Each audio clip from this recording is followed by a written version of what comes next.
Surgery जी रोचे nursing जी रोचे staff जी doctor अच्छी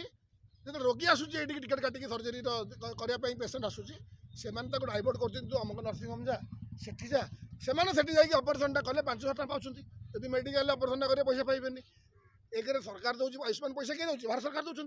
सरकार पैसा पाई मैंने फेर पैसा पाइबे एने दरमा पाइबे डाक्तखाना ड्यूटी न करके नर्सिंग होम बुलवे पैसा पाइबे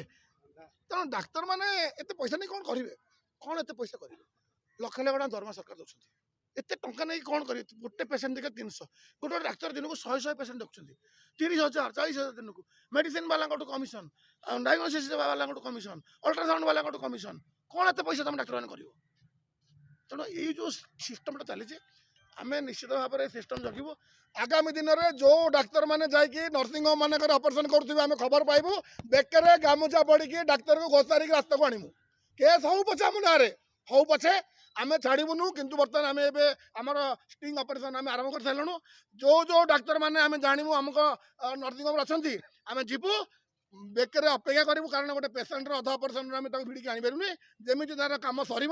ताकू बेकर गामुचा पकईकि आम आणमु डाक्तर को आणमु आम ना प्रोसिक्यूशन हो केस हो आम जेल जावाई प्रस्तुत किंतु आम भांगू नयगढ़ जो डाक्तर मनमान चली।